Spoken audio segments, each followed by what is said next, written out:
Bonjour à tous. Donc aujourd'hui, je vais vous présenter dans cette vidéo le process Pixelmat. Donc vous pouvez le trouver dans les process à ce niveau-là. Alors je ne savais pas trop comment vous présenter ce process parce qu'il y a vraiment beaucoup de choses à dire. Il est très puissant, c'est ce qui fait sa principale force d'ailleurs par rapport à ses concurrents, même si je sais que Cyril vient de l'ajouter aussi à son logiciel. Donc le process Pixelmat, en fait, c'est un process qui permet de formuler des expressions mathématiques afin de l'appliquer à une image, que ce soit monochrome ou couleur. Dans la partie supérieure ici, vous avez la partie où vous pouvez noter les expressions. Vous pouvez les noter soit là sur une image simple, donc vous allez noter votre formule mathématique ici. Si vous décochez ici cette case, vous pouvez faire notamment par exemple des assemblages RVB. En dessous, au niveau de la destination, ce qui va être important, c'est soit de travailler sur l'image cible, donc de remplacer l'image cible. Donc là, quand vous appuyez sur le carré, vous venez remplacer l'image que vous avez sélectionnée, ou de créer une nouvelle image. À partir du moment où vous créez une nouvelle image, vous pouvez lui donner un nom, remplacer sa taille, mais ça, il faut plutôt pas. Et au niveau de la colorimétrie, soit travailler sur une image couleur ou en noir et blanc. Alors ça va être important par exemple parce que si je décoche ici par exemple et que je mets une H et dans le B une O, à partir du moment où je mets ou l'expression par exemple HOO pour faire plus simple, à partir du moment où je mets monochrome ici, le résultat du pixelmat va me sortir une image monochrome qui est un mélange entre la H, la O et la O. Alors que si j'avais appuyé sur le RGB, à ce moment-là, il va me sortir l'image couleur HOO. Voilà, tout simplement. Alors, on va commencer déjà par des expressions très simples pour vous montrer un petit peu comment fonctionne Pixelmat. Donc, pour ce faire, j'ai pris la nébuleuse du sorcier ici. Alors, la colonne de gauche, c'est la colonne ici en linéaire. La colonne du milieu, là, c'est en non linéaire. Donc, c'est uniquement en fait la STF que j'ai appliquée à l'histogramme transformation. Voilà. La colonne de droite, c'est toutes les starless. Et la colonne complètement à droite, encore, ici, c'est des star mask au cas où pour vous montrer des process très simples que vous connaissez déjà. Donc, comment fonctionne Pixelmat? Alors, je vais vous prendre par exemple déjà en non linéaire la couche H de la nébuleuse du sorcier. Ce qu'il faut comprendre en fait, c'est que au niveau des images, en fonction de votre caméra et de la dynamique de votre caméra, chaque pixel va avoir une valeur. La valeur de votre pixel, on peut la donner en fonction de la dynamique de votre caméra, c'est-à-dire que si votre caméra c'est une 16 bits, la dynamique de votre caméra ça va être 2 puissance 16, c'est-à-dire 65 536. Donc vous allez avoir des pixels qui vont s'échelonner de 0 à 65 536 sur une 16 bits. Sur une 14 bits, c'est même chose, sauf que c'est 2 puissance 14. Les pixels vont s'échelonner de 0 à, que je fasse le calcul là, sur la 16 384. Voilà. Pixelmat et PixInsight en tout cas, pour simplifier la chose, qu'est-ce qu'ils ont fait? Ils ont pris ici une valeur K. La valeur K, elle va être comprise entre 0, qui est tout noir, et 1, qui est la couleur toute blanche. C'est pour ça que là, par exemple, je suis dans le noir, je me rapproche des 0,16. Plus je vais aller vers du clair, plus qu'est-ce qui va se passer? On va tomber vers des valeurs proches de 1. Au niveau des étoiles, par exemple, on est des valeurs qui sont très proches de 1. Voilà. Pourquoi on a ça? Donc c'est pour simplifier un petit peu l'écriture scientifique des dynamiques de caméra. Quand je suis à 1, ça équivaut aux 65 536 de ma caméra 16 bits. Quand je suis à 0, ça correspond à 0. Quand je suis à 0,5, ça correspond à 65 536 divisé par 2. Vous multipliez en fait par cette valeur ici, tout simplement. Donc pour simplifier en fait au niveau de la dynamique des caméras qui va être différente, PixInsight lui, il utilise des valeurs entre 0 et 1, tout simplement. Ce qui veut dire que pour faire très simple, à partir du moment où dans Pixelmat, j'écris le chiffre 0 dans l'expression Alors ici, il faut que ce soit coché pour que ce soit en monochrome. Si je l'applique dans créer une image, qu'est-ce que je vais avoir? Une image toute noire avec une valeur de pixels RGB égale à 0. Par contre, si j'applique 1, vous avez compris, ça va être tout blanc. Voilà. Donc là, j'ai une valeur égale à 1 partout. J'écris 0,5, la moitié, ça va vous faire une couche plutôt grise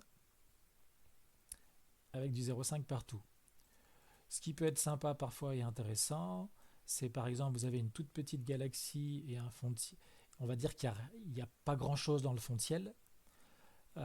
S'il n'y a pas grand-chose dans le fond de ciel, vous pouvez très bien faire un masque sur votre galaxie, les zones du fond de ciel, et faire un fond de ciel artificiel, par exemple.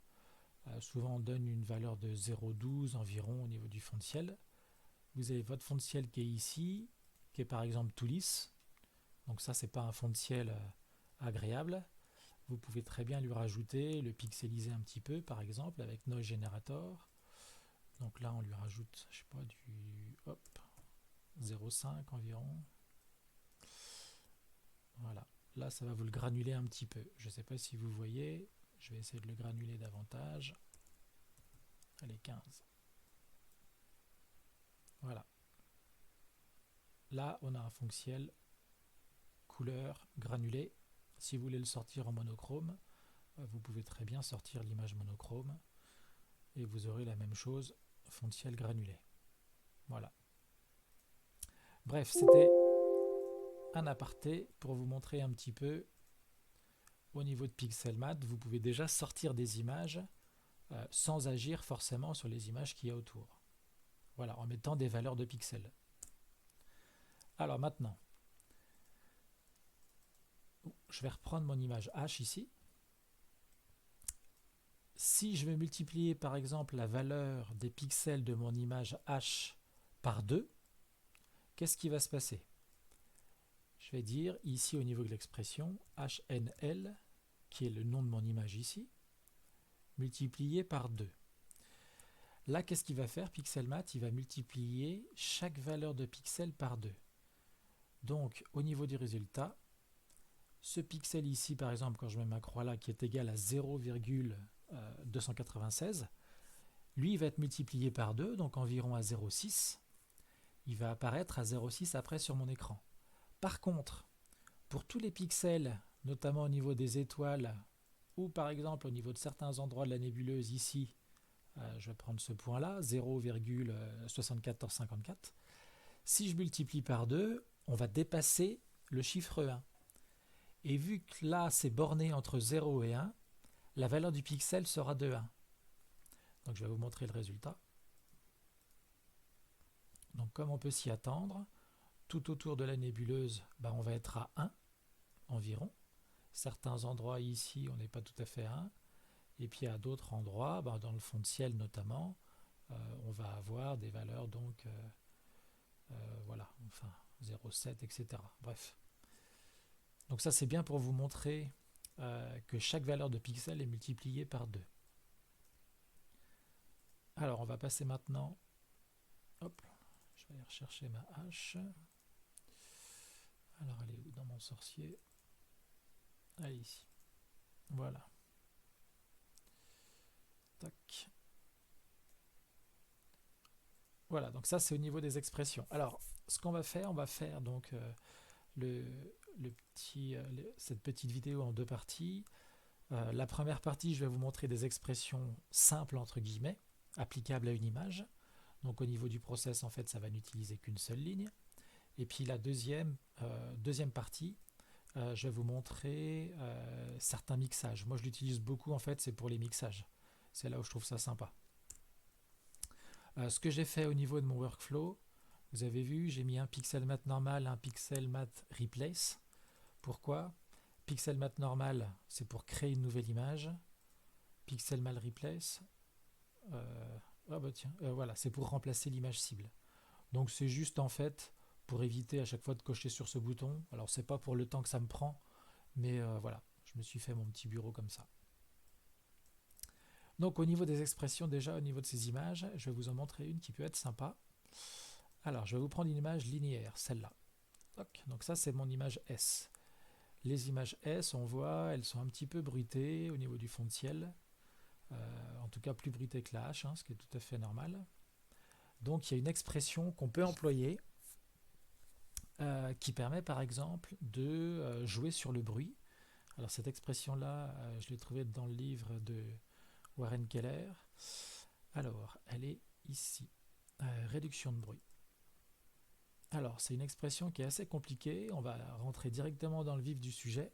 Mais je vais vous montrer, une fois qu'on l'a comprise, elle n'est pas si compliquée que ça. Petit aparté auparavant, dans Expression Editor ici. Je vais peut-être d'ailleurs commencer par ça.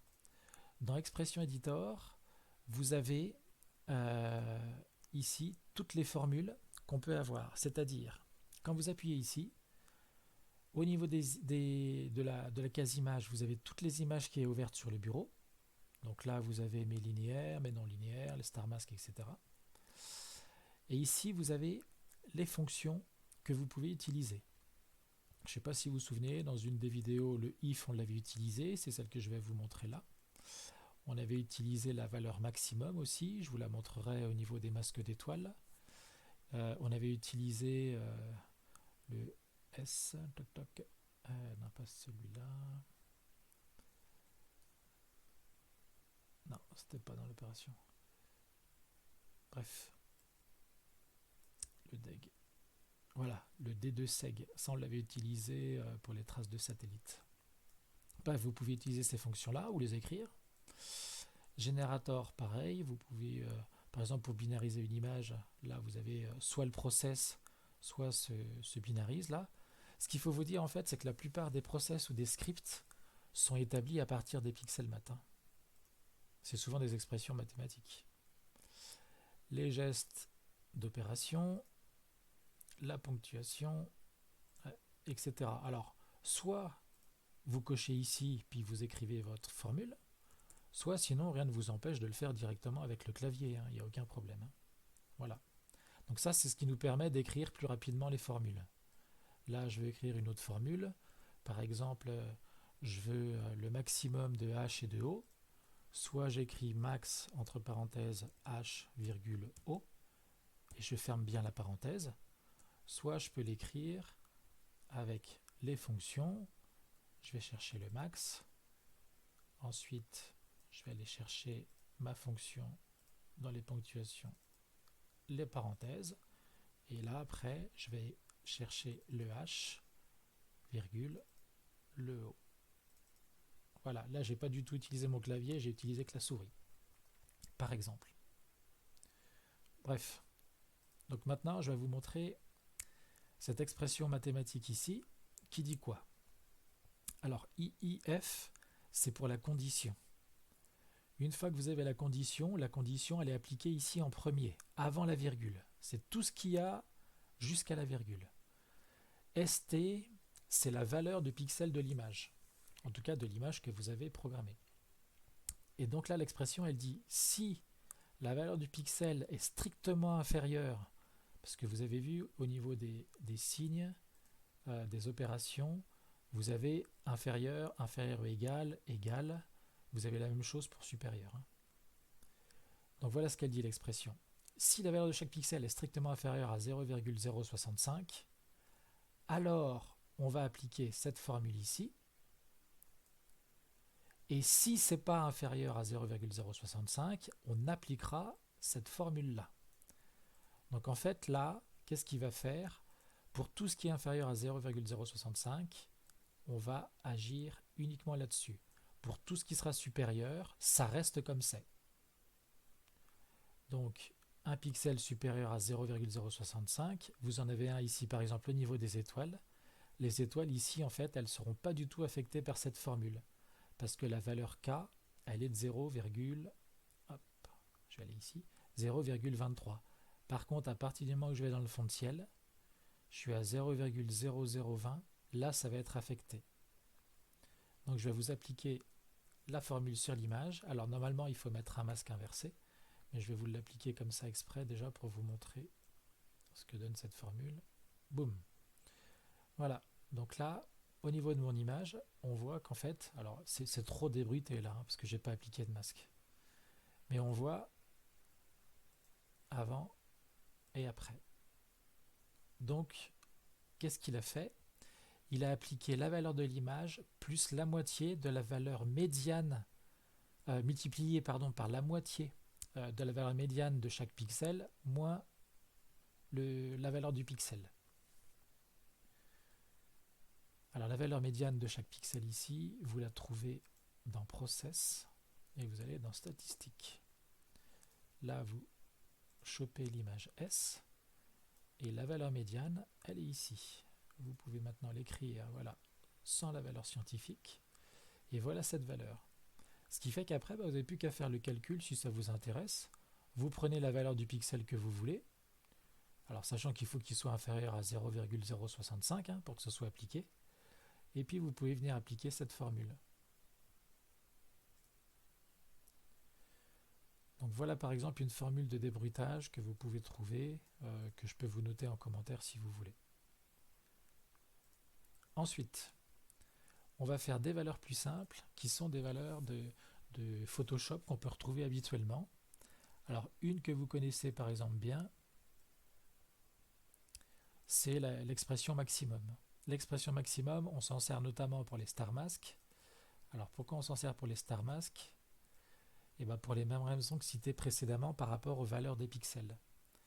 Là, ce que je veux en fait, quand on vient additionner deux star masks, un fait en linéaire, un fait en non linéaire, on utilise principalement cette expression et non pas une autre expression parfois qu'on voit souvent, et je ne vous cache pas que je la disais dans le début de mes vidéos. Voilà, si vous faites star mask plus star mask 1, vous appuyez sur le OK, l'expression s'affiche ici, je crée une nouvelle image, j'applique. Qu'est-ce qui va se passer au niveau de certains pixels et notamment au niveau des grosses étoiles? Je vais vous montrer, on va zoomer. Celle-là on voit pas spécialement, celle-là on voit. Je vais vous la montrer ici. Regardez là au niveau des grosses étoiles.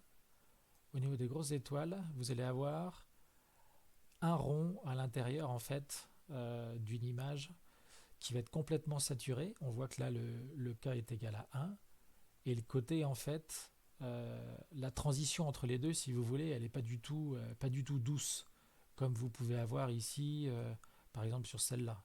Celle-là on voit que la transition est douce, celle-là elle n'est pas douce du tout. Donc ça c'est pas bon. Maintenant, si on fait le maximum, j'aurais peut-être dû la laisser pour vous montrer la différence. On va la refaire. Donc ici, on a dit Star Mask plus Star Mask 1. Voilà. On va la laisser. Ça, je vais les raccourcir.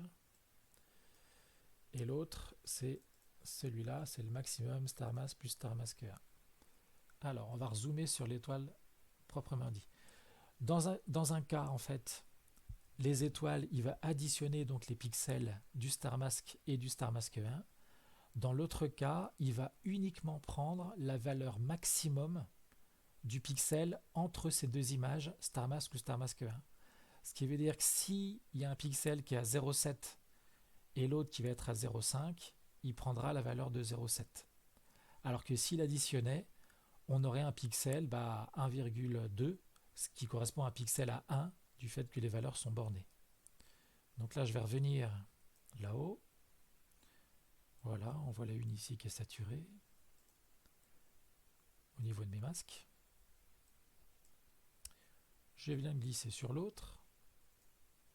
Et vous voyez, au niveau d'ici, par exemple, celle-là, ici ou là, on voit bien quand même que la transition entre l'intérieur et l'extérieur est beaucoup plus douce. Vraiment beaucoup plus douce. Donc ça n'a rien à voir avec l'autre. Même ici, regardez là. Ces masques ici au niveau des étoiles, c'est pas du tout les mêmes. Ça n'a rien à voir. Je vais vous montrer là. Dommage que les écrans soient pas suffisamment grands pour avoir les deux images l'une à côté des autres. Bref. Voilà. Donc on voit bien que les transitions sont plus douces au niveau des étoiles, tout simplement. Donc ça, c'est une formule assez simple. Alors je vois pas trop l'intérêt, hein, mais vous pouvez choisir la valeur minimum au niveau du star mask si vous voulez. Bon, bah pourquoi pas, hein. Si vous voulez avoir une action moindre sur les étoiles, au lieu de mettre maximum, vous mettez minimum. Vous aurez du coup entre les deux star masks uniquement le star mask du dessus, du fait que valeur minimum. Enfin bref, il n'y a pas trop pour moi d'utilité. Sinon, alors pour les adeptes de Photoshop, je vais vous montrer tous les star masks qui correspondent à Photoshop. Donc voilà, toutes les formules sont là. Quand vous êtes dans Photoshop, sur la droite, souvent, vous avez la possibilité de multiplier. Donc voilà, l'image 1 multipliée par l'image 2. Lighten, c'est le maximum de l'image 1 et 2. Donc ça, c'est quand vous voulez faire, par exemple, des luminances. Screen, c'est un truc qui marche pas mal. C'est 1 moins, entre parenthèses, 1 moins l'image 1 multiplié par 1 moins l'image 2, etc., etc. Donc en fait, ça se traduit comment? Pardon. Lighten. Je vais prendre, alors peut-être pas la H parce que sinon vous ne verrez pas la différence. On va prendre ça. Ça, remarquez, Lighten, on l'a vu indirectement par les star masks. Je vais vous montrer Screen plutôt. Screen, par exemple, je veux assembler ma S et ma O. 1 moins S, là en l'occurrence NL, du coup. Je mets le nom de mon image là en fait. ONL. Créer ici une nouvelle image. Ici l'image, vous avez vu, je l'ai appelée Screen. Donc l'image, ici, elle va avoir le nom Screen. Et vous allez avoir cette image ici. Alors, les screens, vous allez voir, on utilise beaucoup cette expression, notamment dans des pixel math pour faire des masques de zone. Ça marche plutôt bien. Donc là, en fait, qu'est-ce que cette expression, elle nous dit? 1 moins SNL, par exemple, vous reprenez la valeur de chaque pixel. Ici, le pixel, il est à 0,2346. La valeur de ce pixel-là, elle va être du coup de 1 moins 0,2346. Et à partir du moment où vous lui soustrayez, et si vous le multipliez après par le ONL, vous allez avoir des zones ciblées qui vont être pas mal. Ça va souvent éclaircir votre image. Ça peut être sympa, je vous dis, dans le cadre de masques. Là, par exemple, overlay. Donc là, vous avez une expression pareil avec les if. Si l'image 1 est supérieure à 0,5, alors on vient appliquer cette formule, grande formule jusque-là. Si c'est pas supérieur à 0,5, on vient appliquer la deuxième formule ici, par exemple. Bref, vous avez tout un panel d'expressions que j'avais recensées ici, au cas où, si besoin, les exclusions, il y avait pas mal de choses. Ça, notamment, vous pouvez le retrouver dans le script de Laurent Bourgon. Quand vous voulez mixer des images de luminance, il vous propose certaines de ces formules ici. Voilà. Donc je ne vais pas trop m'attarder là-dessus. Certains y verront un intérêt, moi j'y vois un intérêt moindre. Voilà, chacun prend ce qu'il veut. Donc voilà au niveau de certaines expressions. Maintenant, je vais vous montrer un truc qui est sympa. C'est pour répliquer une valeur spécifique au niveau du fond de ciel. Alors je vais vous prendre une image ici. Vous avez sorti par exemple une image d'une nébuleuse, d'une galaxie avec un fond de ciel un peu noir. Ce que vous voulez en fait, c'est équilibrer vos couches HO et S avec le même fond de ciel pour que lorsque vous allez assembler les images, vous ayez un fond de ciel plutôt neutre. Je vais vous prendre la S ici. Au niveau de la S, pour que ce soit bien flagrant, je vais faire exprès d'augmenter ici la valeur du fond de ciel. Toc. Voilà. Donc là, vous voyez bien qu'au niveau de mes deux images, ma H ici n'a pas du tout le même fond de ciel que ma S. Il y a une expression qui marche bien pour équilibrer, c'est ces deux expressions-là. Soit celle-là, soit celle-là. Alors la différence, vous voyez, elle se situe au niveau derrière le plus. Cette expression-là, elle nous dit qu'elle veut faire la valeur des pixels moins la valeur médiane des pixels plus la valeur médiane de l'image de référence. Et l'autre, on vient carrément donner une valeur spécifique qu'on veut au niveau du fond de ciel. Un fond de ciel 0,125, je vous dis, c'est plutôt pas mal pour débuter avant d'ajuster les courbes. Donc, si je veux te donner cette valeur de 0,25, là, j'ai aucune image de référence à donner. Je prends ma SNL, j'applique. Voilà mon image qui fait 0,125. J'applique la même chose au niveau de ma hache, par exemple. Et voilà ce que ça va donner. Deux nouvelles images avec une valeur de fond de ciel relativement proche, environ égale à... Alors, je t'ai bien dit que c'est une valeur médiane, hein, qui va être environ égale donc 0,125. Voilà. Par contre, si je veux attribuer la couleur de mon fond de ciel de cette image à cette image-là, donc cette expression-là, elle marche bien. Au lieu de 0,125 ici, vous rajoutez la valeur médiane de mon image HNL. Toc. Et là, je viens l'appliquer à cette image ici. Alors, pour l'appliquer à l'image, pardon, il faut marquer Replace de Target. Et je viens l'appliquer à ma S. Et voilà. Et là, on voit bien que ça a changé. Hein. Avant, après. Et là, j'ai appliqué, en fait, la valeur médiane de mon fond de ciel ici, qui va aller sur l'image S. Donc voilà déjà une petite utilité. Vous voyez, par rapport au début, là, c'est quand j'ai augmenté l'histo, et après, ça donne ça. Donc on est quasiment comme ce que j'avais ici, hein, mais bon. C'était pour vous montrer la formule. Je vais la remettre comme elle était au début. Voilà. Voilà. Alors ensuite, qu'est-ce que je peux vous montrer? J'ai montré ça. Ah, alors il y avait un truc qui est sympa, mais je vous laisserai regarder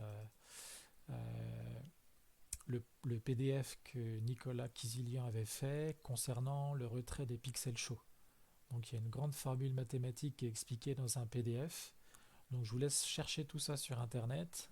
C'était lors d'un congrès qu'il avait fait CEDIC. Et donc il avait donné une formule Pixelmat pour retirer les pixels chauds qui fonctionne très très bien. Ce qui lui permettait de s'affranchir de dark. Alors dans le cas où les images n'est pas dans Mglo, hein, évidemment. Alors maintenant, on va passer au mixage couleur. Et ça, c'est un truc que j'aime plutôt bien. Je vais vous montrer l'utilité voilà, au niveau des mixages. Alors pour les mixages, on va prendre les starless afin que vous puissiez bien voir la chose. Et je vous montrerai aussi sur les images non linéaires ce que ça donne. Alors premier genre de mixage. Si vous voulez faire un mixage en linéaire, donc avec ces fichiers-là, je vous conseille de ne pas trop utiliser de formules mathématiques complexes. Donc au niveau de votre pixelmat, le mieux quand même, c'est de faire des pixelmat tout simples. Alors attendez, on va supprimer tout ça. Hein. Formule qui fait 10 bornes. Voilà. Donc au niveau du pixelmat, à partir du moment où vous voulez faire du SHO en linéaire, vous notez S, H, ici O. Donc là, je suis sur ces valeurs ici, hein, au niveau de mes images. Créer une nouvelle image. Ici, vous pouvez rentrer SHO. Et là, RGB Color. Là, en faisant ça, vous allez avoir une image SHO qui va apparaître en couleur. Le problème, c'est qu'elles ne vont pas être équilibrées du tout. Voilà, elle va apparaître toute rouge. Elles ne vont pas être équilibrées du tout pour une simple et bonne raison, c'est qu'il n'y a aucune neutralisation du fond de ciel quand on fait ça. C'est pour ça qu'à la limite, moi, pour tout ce qui est mixage en linéaire, je vous conseille davantage le script de Laurent Bourgon ici, SHO.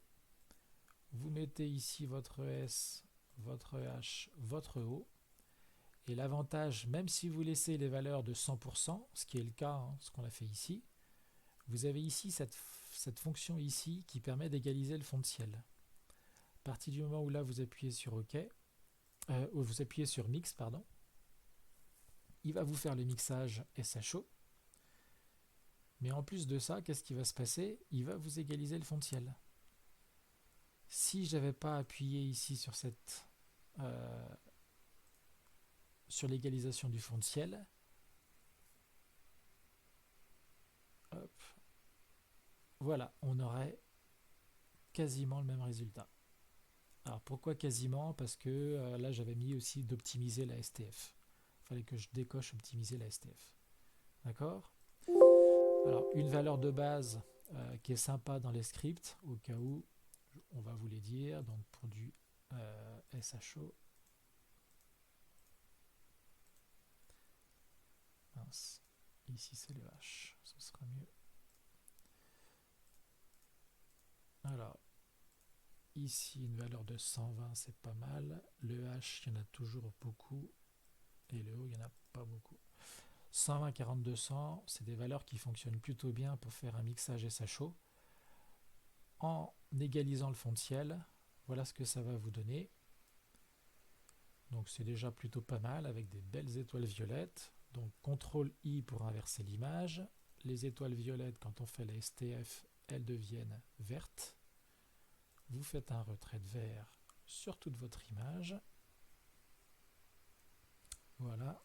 Là, je fais ça comme un cochon. Il faut faire un masque, hein, normalement, c'est mieux. Et là, voilà ce que vous avez.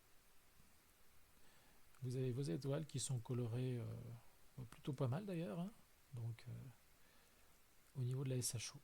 D'accord? Donc ça, c'est pour les images en linéaire. En général, j'utilise pas beaucoup ça. Alors là, l'expression que j'ai montrée ici, S, il faut le multiplier par 1,2 pour avoir du 120. H multiplié par, on a dit 0,4.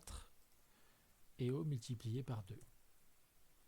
Ça reviendra exactement au même par rapport au script, si ce n'est qu'il faudra égaliser le fond de ciel. Attention. Donc là, ici, voilà ce que ça donne au niveau de ma STF. Vous avez vu? C'est bien moche.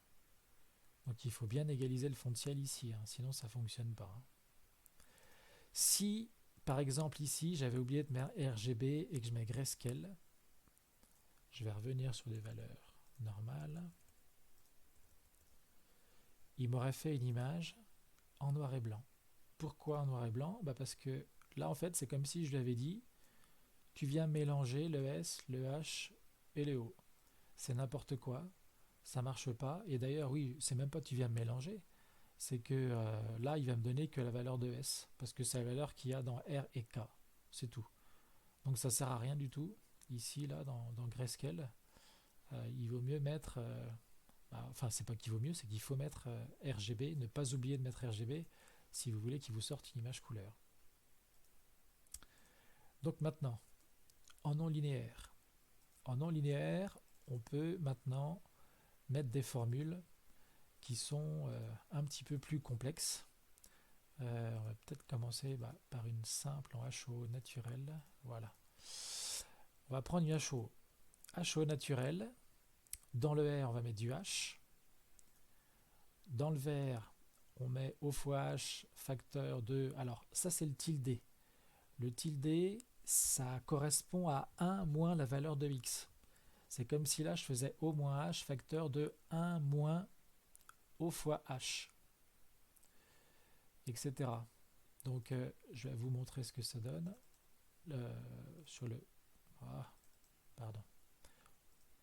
Avec le tilde.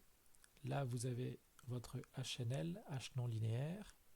À partir du moment où je sors le pixel mat ici, si je mets 1 moins HNL, donc on va inverser l'image, ça correspond à une image inversée, tout simplement. Si je fais CTRL-I, j'ai la même chose. Et si je fais le tilde, alors le tilde, je vais aller le chercher dans l'expression. Vous pouvez le faire avec le clavier, sinon c'est Alt-GR, je crois. algr, mince, c'est mieux, et puis vous tapez après votre truc. Et là, vous appuyez, et vous avez aussi la même chose. Voilà, ok. Donc en fait, c'est des expressions, il y en a certaines qui se rejoignent, tout comme chaque expression en mathématiques, hein. Voilà. Donc par mesure, par contre, de simplicité, je vais supprimer mes linéaires parce que je ne vais plus en avoir besoin. Si j'en ai besoin, j'irai les rechercher. Et je vais les appeler H. Ici O. Et ici S. Voilà. Donc là, ce que je vais vous montrer, quand je mets H au naturel, vous avez H, O dans le bleu, pour faire plus simple, et ici, donc, cette formule mathématique-là. Et voilà ce que ça donne quand on crée une nouvelle image, HO.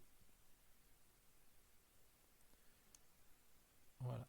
Donc là, vous avez cette nouvelle image ici, qui est plutôt pas mal, avec des couleurs d'étoiles qui sont correctes aussi. Un fond de ciel là-bas un peu rouge, mais il y avait du H. Voilà, il y a le fond de ciel à travailler un petit peu. Les étoiles que j'ai pas travaillé du tout, c'est pour ça que ça fait un halo. Là, on voit qu'il y a un petit peu de violet, donc on peut facilement le corriger aussi en faisant un inversé. Pour vous montrer un résultat rapide, si je lui mixe la H avec,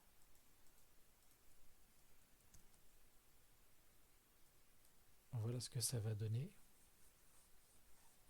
Sachant que quand on vient mixer la H, les couleurs ternissent un petit peu. Donc à chaque fois, il faut les rehausser, hein. Voilà. Donc vous voyez déjà le résultat, il est bien sympathique. On va venir rajouter, hop, comme un cochon, un petit peu de vibrance. Voilà. Donc voilà ce que ça donne. Premier mixage qu'on peut avoir, couleur naturelle. Sachant que là, vous voyez, je me suis quand même pas foulé. J'ai uniquement fait, on va dire, j'ai pris mes images linéaires que j'ai transformées en non linéaires via la STF ou via le script ici qui s'appelle Delinear. Et je suis venu assembler mes images avec les formules, hein, tout simplement. Alors là, ce qui est sympa, c'est que ça vous donne aussi des étoiles qui ont des couleurs, on va dire un semblant de couleur RVB. Même si rien ne remplacera, évidemment, la couleur des étoiles. Alors, celle-là, ce que je vais faire exprès, je vais la garder. Je vais la noter étoile. Vous comprendrez pourquoi tout à l'heure. D'accord ? Tac. Et maintenant, je vais vous montrer 2-3 mixages HOO. Donc là, on le fait sur les images non linéaires avec les étoiles. Je vous montrerai sans les étoiles après. Voilà, vous avez vu. Là, par contre, la couleur des étoiles, elles sont moches. Et c'est beaucoup plus magenta. Alors, on va les appeler différemment. Si on en a besoin au cas où tout à l'heure. Donc je vais les appeler H1 et je vais vous montrer sur les starless du coup. Pourquoi je vais vous montrer sur les starless? Pareil. C'est parce que c'est quelque chose que j'emploie assez souvent, notamment pour réintroduire les étoiles après. Donc la S, on va l'appeler S. Alors pourquoi je change de nom? Tout simplement parce que toutes mes formules Pixelmat ici, elles sont déjà notées avec H, S ou O. Donc c'est plus simple pour moi de changer les noms. H et O. Voilà. Donc, on va faire uniquement ces formules-là, sachant qu'il en existe pléthore, hein. Je vais refaire ma couleur naturelle. Je vais lui appliquer le H. Vous avez vu, ça va assez vite après, hein, dès qu'on a l'habitude. vous avez vos expressions qui sont déjà notées. Ça dépend du workflow que vous voulez vous faire. Et voilà. Donc là, déjà, la première, ici, plutôt sympa, en HOO. Maintenant, on va faire la deuxième expression mathématique.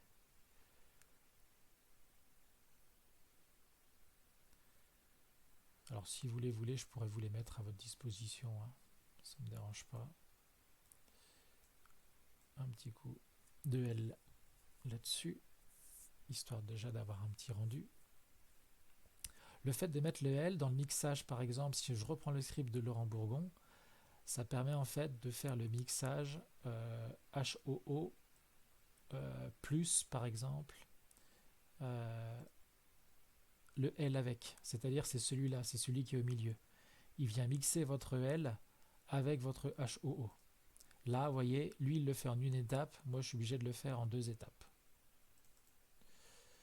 Et on va faire cette dernière HOO, OK. Donc, toutes ces formules-là, si vous les voulez, je pourrais vous les mettre à disposition dans un package. Il n'y a pas de souci.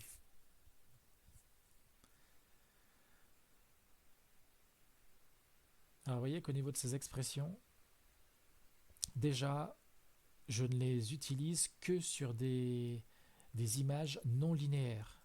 Parce qu'à partir du moment où vous avez des if, des 1 moins, etc. Attendez, voilà, 1 moins par exemple, elle était là. Si vous faites ça sur des images en linéaire, ça ne fonctionnera pas, je vous préviens. Enfin, ça fonctionnera, mais vous aurez des résultats qui sont vraiment très bizarres.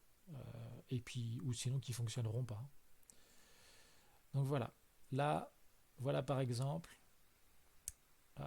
dès qu'on met le script de Laurent, ça passe derrière, bref. Voilà 3 images couleurs pour vous donner un petit peu la différence. HO plus naturel, un autre mixage plus magenta et un petit peu plus rouge. Donc maintenant, en fonction de vos affinités, hein, à vous de voir lequel vous préférez, lequel vous voulez utiliser. Bon, après, c'est vraiment comme vous voulez, hein. On va les mettre comme ça sera plus simple. Toc.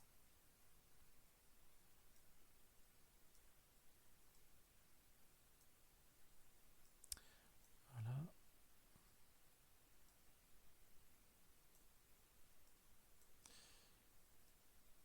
Ça fait petit, mais bon, tant pis. C'est juste pour vous montrer les 3 l'une à côté de l'autre. Donc voilà. Par exemple, ce que vous pouvez avoir comme différence, ça se voit aussi au niveau du fond de ciel, hein. On voit que celle-là, par exemple, et celle-là sont assez proches, mais ça va jouer derrière sur le fond de ciel. Ici un neutre, ici un plus rouge. Voilà. OK. Maintenant, pour le SHO, on va faire pareil. Je vais vous montrer une formule qui marche plutôt bien. Donc, ça dans le R, ça dans le V, ça dans le B.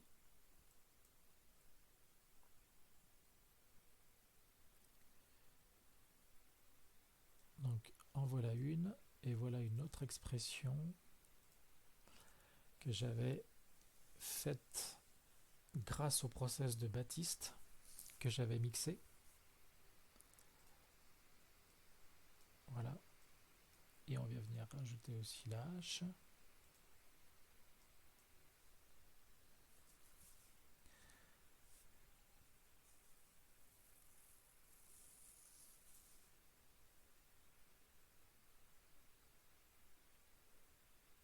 Alors, ça va vous paraître peut-être un petit peu plus complexe, hein, de faire ces expressions mathématiques.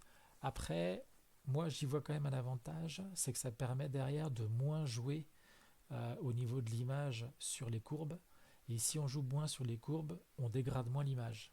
Au moins vous jouez sur les courbes, au moins votre image, on va dire, sera dégradée. Donc ça, c'est un SHO que voilà. Ça, c'était une expression où il va falloir jouer un peu sur les courbes pour pouvoir avoir une couleur rouille au niveau du S. Et là, au niveau du S, vous avez déjà cette couleur un petit peu rouille. Alors rien ne vous empêche après de mixer les deux images. Pour mixer les deux images, rebelote Pixelmat. Et là, qu'est-ce qu'on vient dire? Celle-là s'appelle SHOMat, l'autre intégration. On vient dire SHOMat fois 0,5 par exemple, plus intégration fois 0,5, ce qui fait que j'utilise 0,5%, 0,5%, 50% de l'intégration, 50% de la HA. Créer une nouvelle image, je vais l'appeler Mix SHO par exemple, et j'appuie. Et voilà ce que ça donne. Ça donne une image déjà qui se rapproche. Alors après, en fonction de ce que vous voulez, rien ne vous empêche ici de jouer sur les pourcentages. C'est pour ça que je l'écris comme ça. C'est-à-dire que là derrière, je vois que ça ne me convient pas. Je vais dire, bon bah tiens, je veux qu'elle tire un peu plus sur le jaune. Je viens augmenter le jaune ici et diminuer du coup le rouge là. Enfin, la deuxième image ici. Voilà. Et là, ça n'aura augmenté que très peu. J'ai 70% de SHOMat et 30% de celle-là. Voilà. Par exemple. Donc après, c'est à vous d'ajuster les coefficients comme vous voulez. Hein. Si je veux l'inverse et que ça tire plus sur le rouge, vous avez compris. Sachant que il faut forcément que la somme de ces deux fasse 1. Alors là, une autre façon d'écrire ça, c'est de mettre ici tilde 0.3. Pas de i. Donc là, si je fais ça, ça équivaut exactement à la même valeur que je vous ai fait avant avec le 0,7. C'est là, je suis en train de dire SHOMAT fois 0,3 plus intégration multiplié par 1 moins 0,3. Alors vous voyez, ça fait quelque chose de de scientifique, on va dire, à cause du tilde, alors qu'en fait, dès qu'on a compris ce que c'est rien du tout. Ok?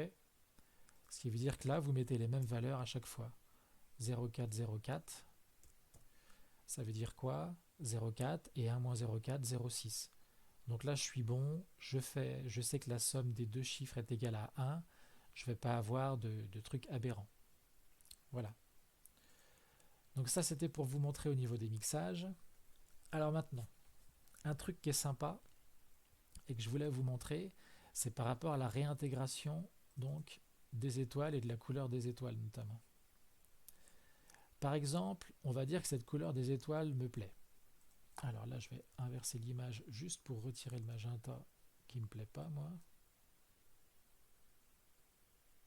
Voilà.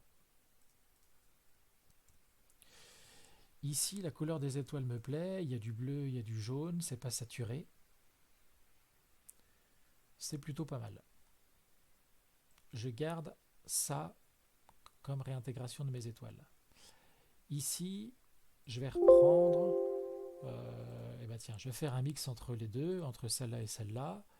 Mon mix à 0,5, il me plaisait bien. Donc, 0,5, l'intégration à 0,5 aussi. Voilà, ça me plaît bien. Ouais, c'est celle-là. Allez, c'est ça. Donc je supprime tout ça. Voilà. Ça, on va dire que ce sera mon image finale. Là-dessus, je vais venir ajouter du coup les étoiles. Qu'est-ce que je vais faire? Premièrement, il faut venir ajouter ma couche H, qui me sert de luminance, par exemple. Donc on va dire que ma couche H, c'est ma couche L. Hein, okay, là, je prends H, mais normalement, il faut la travailler davantage pour faire ressortir 2-3 détails. Donc là, qu'est-ce que je viens lui faire?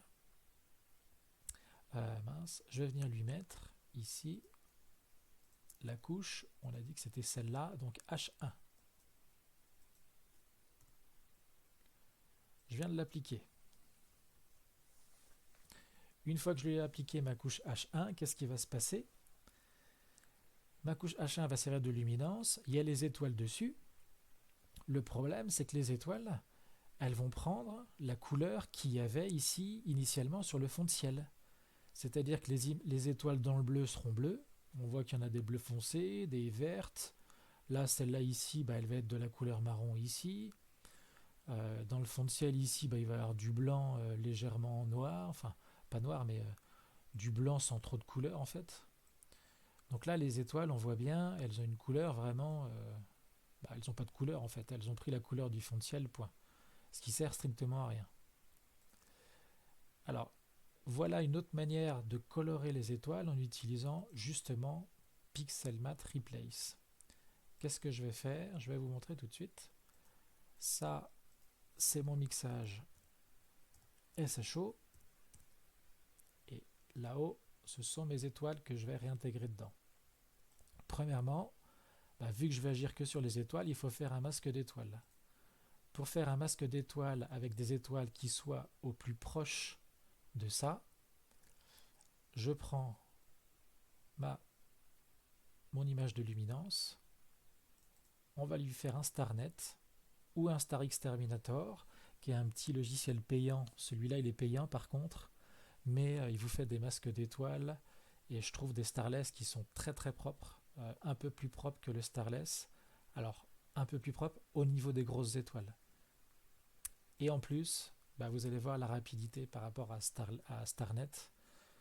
Il est bien plus rapide. Il utilise le processeur de la carte graphique. Et même avec CUDA et quand on vient augmenter, on va dire au niveau du carte graphique, en utilisant le processeur de la carte graphique pour StarNet, celui-là il est vraiment rapide, hein, vous avez vu.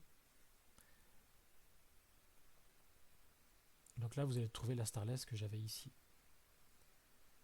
Donc voilà, ça c'est mon H1, ça c'est ma Starless.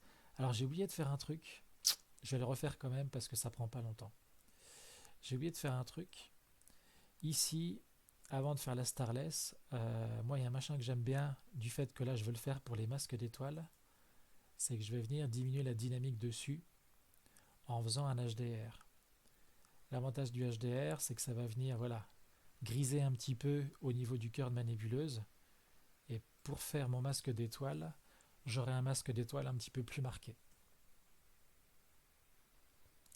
Donc je viens lancer Star Exterminator dessus. J'ai coché la case Generate Star Image. Pour Star Exterminator, si je veux le faire sur une image linéaire, je viens cocher linéaire.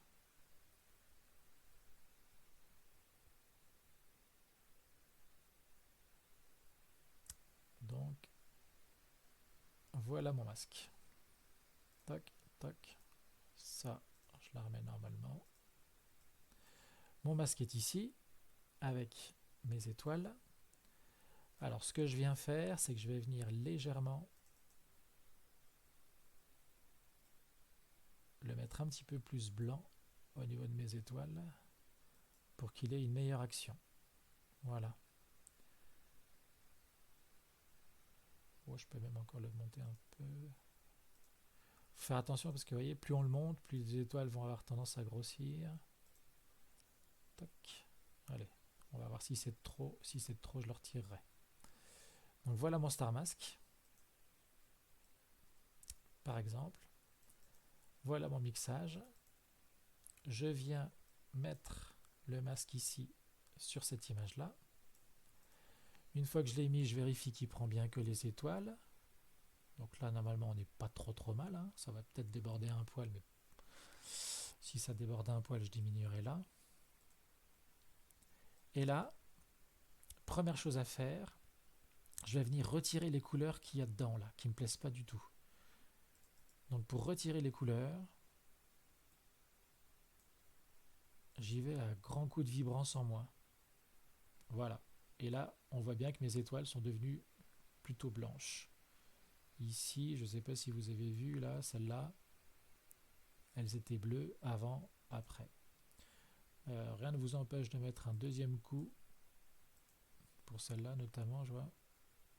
Voilà. Donc là, mes étoiles, pardon, elles sont toutes blanches.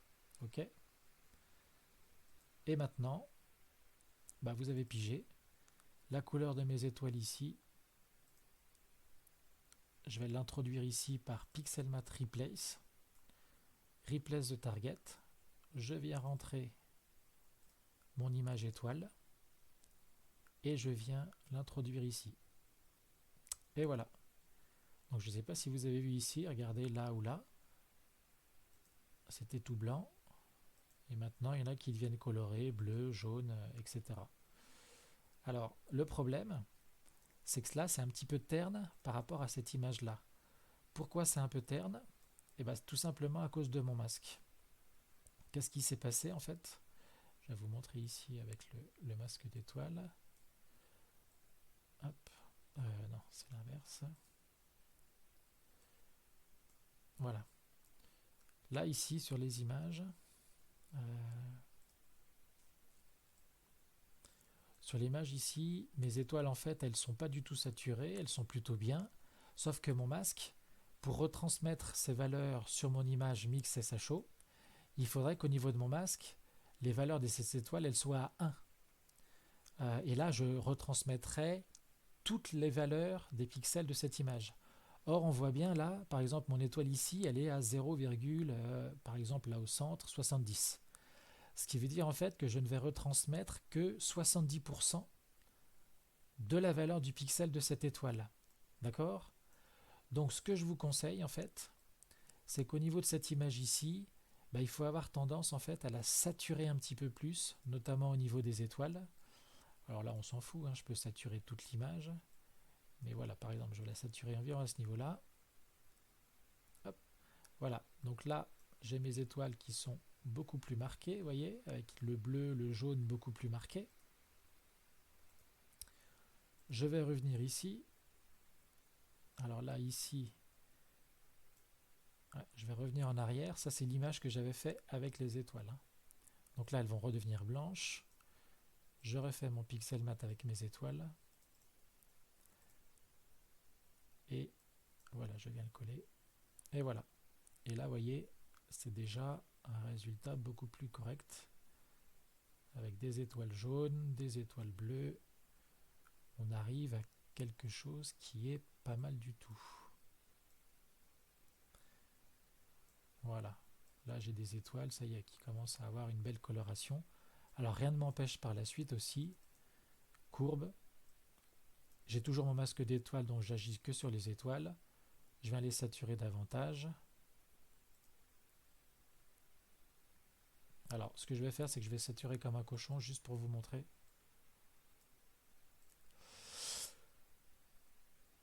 Voilà. Comme un cochon, remarquez, ça va encore. Hein. Donc là, voilà, j'ai redonné la couleur aux étoiles. On voit bien, si, c'est saturé fort. Bleu, jaune. Donc voilà une des utilisations, par exemple, de Pixel Replace. Alors, il y a une autre utilisation qu'on peut faire de Pixel Replace. On va finir là-dessus d'ailleurs. C'est par exemple sur les images qui ont, ça c'est mon masque d'étoile, les images qui ont besoin par exemple au niveau de la dynamique, justement quand vous faites un HDR. Alors je pense notamment à M42, la grande nébuleuse d'Orion. Orion, qu'est-ce qui va se passer? Alors c'est dommage, j'ai pas d'image ici. Vous allez avoir une grosse partie qui est saturée et qu'il faut remplacer par exemple une autre image d'Orion où vous avez une partie moins saturée. Je vais essayer quand même d'aller voir vite fait si là-dedans, dans mon M42, j'en ai pas qui sont chouettes. On va essayer avec la HA. Peut-être. Je vais prendre la HA et la L, on va voir.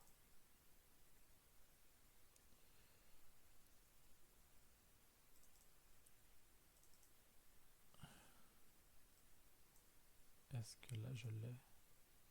Ouais, et ben on va faire ça. Je vais vous montrer avec Orion. Hop. M42. Ah et ça c'était sur la L. Voilà.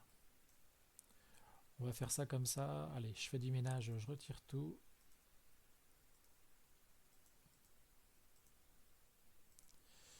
Pour que ce soit plus clair.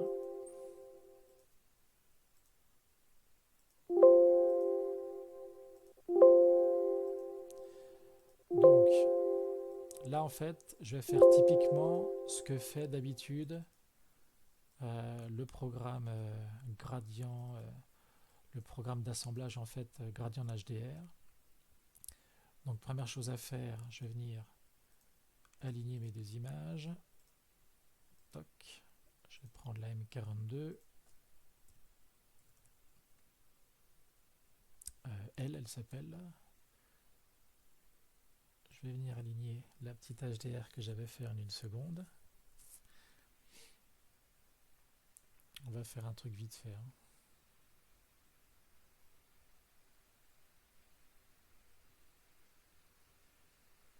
Ok.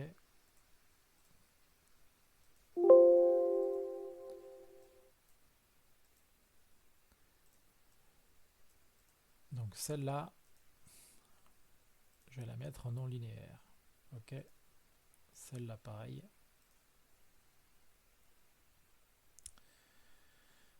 Des linéaires. Voilà. Celle-là, je vais lui appliquer un HDR.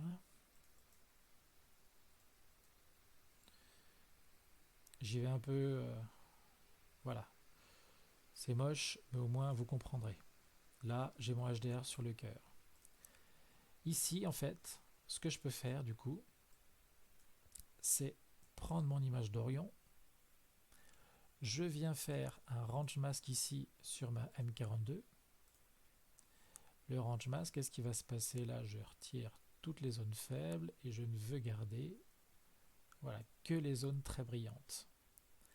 Au niveau des zones très brillantes, je vais venir flouter la zone sur laquelle je vais agir. Voilà.